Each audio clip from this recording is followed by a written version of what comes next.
जब तक 140 करोड़ भारतवासी देशभक्ति और राष्ट्रवाद को अपना परम धर्म मानते नहीं है, तब तक इस प्रकार की घटनाएं देश को परेशान करती रहे।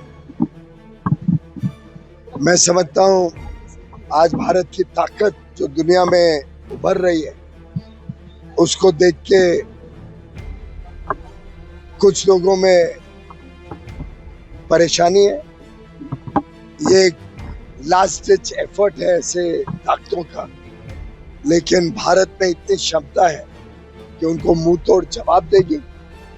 ऐसी कोई भारत माँ की मिट्टी में जगह नहीं रहेगी जहाँ ऐसे आतंकवादी को हम पनपने देंगे। जिस प्रकार से नक्सलवाद को तेजी से समाप्त किया जा रहा है, उसी प्रकार से हमने गत 6 वर्षों में आतंकवाद को भी लगातार प्रहार पहुंचाया है, उनको समाप्त करने का हर संभव कदम उठाया। ये लास्ट स्टेज एफर्ट हो सकता है, लेकिन इसको भी किसी प्रकार से माफ नहीं किया गया।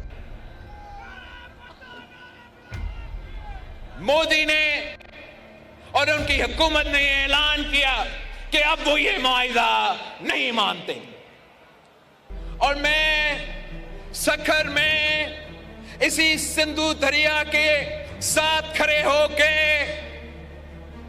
भारत को कहना चाहूंगा कि सिंधु हमारा है और सिंधु हमारा रहेगा। या इस दरिया से हमारा पानी बहेगा या उनका खून बहेगा। ऐसे नहीं हो सकता, ऐसे नहीं हो सकता कि एक दिन तू उठ जाए और ये फैसला करे कि आप इंडस वाटर ट्रीटी को नहीं मानते हैं। ना बैनुल-अक़वामी सतह पे ये माना जाएगा, ना पाकिस्तान के अवाम ये मानेंगे, और आपके अपने भारत के अवाम भी ये जुल्म हमारा सिंधु के खिलाफ। देखिए, किसी भी अर्थव्यवस्था के लिए बहुत जरूरी होता है that the overall atmosphere which allows for economic growth and development that is there. और ये जो पहलगाम में इंसिडेंट हुआ, ये इंसिडेंट नहीं है, it is a terrorist attack. इसमें किसी को गलतफहमी नहीं होनी चाहिए कि ये कोई उसको परिभाषा गलत हो रहे इधर। ये क्रॉस बॉर्डर टेररिस्ट है, unleashed by a neighbouring state, और उनको इसका पूरी जिम्मेवारी तो उनके लोग ले रहे हैं। मैंने भी देखा, उनके एक शायद रक्षा मंत्री हैं, उन्होंने अपना एक बयान दिया कि हम कई 30 साल से ऐसा काम करते आ रहे हैं और इसका they have to pay a price for it. पर अनलाइक पहले क्या होता था, जो पहले की सरकारें होती थी, होता था फिर थोड़ी सी वो लोग थोड़ी सी बैक ट्रैकिंग करते थे और फिर हम बिजनेस एज यूजुअल। इस बार कोई बिजनेस एज यूजुअल होने वाला नहीं है। और माननीय प्रधानमंत्री जी के आप बयान देखिए जो उन्होंने बिहार में भी कहा, इसका once and for all Pakistan will have to pay a very heavy price. और अभी तो ये शुरुआत हुई है, क्योंकि ये जो टेररिस्ट होते हैं, they take away the most fundamental right, human right, which is the right to life. Innocent लोगों को ऐसे लाइन में खड़ा करके उनका रिलीजन पूछ के ऐसे करना, इट्स अ हाईली कंडेमनेबल।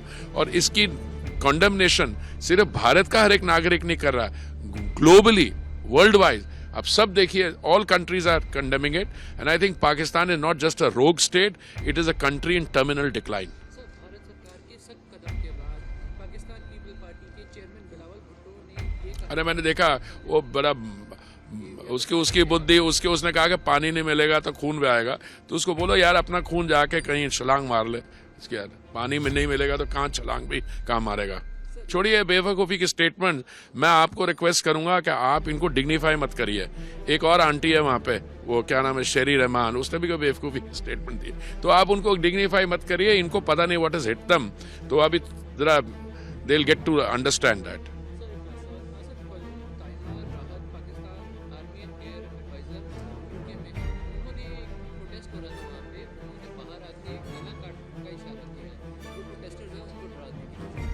देखिए, जब कोई भी स्टेट सिस्टम, इंडिविजुअल जो भी करे, बट स्टेट जो है अगर वो इस लेवल पे डिसेंड कर जाए, ये स्टेट स्पॉन्सर्ड टेररिज्म है, समझे ना। ये कोई इंडिविजुअल नहीं है किसी की मुझे आपसे नाराजगी है और हमारी कोई आपस में कोई मिसअंडरस्टैंडिंग है, उसमें कुछ हिंसा हो गई, नहीं।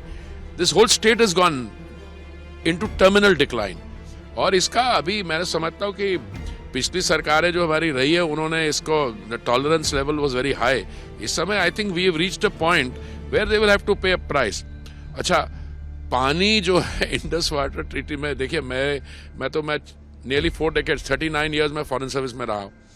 मैंने इंटरव्यूज भी दिए हैं। 2002 में हार्ट टॉक दिया था, उस समय भी इन्होंने पार्लियामेंट पर टेररिस्ट अटैक किया था, याद है आपको।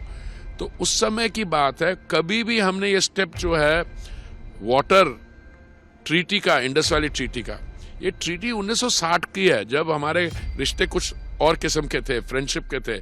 और अगर उनको लगता है कि वो इसको सरवाइव कर सकते हैं तो I wish them the best of luck.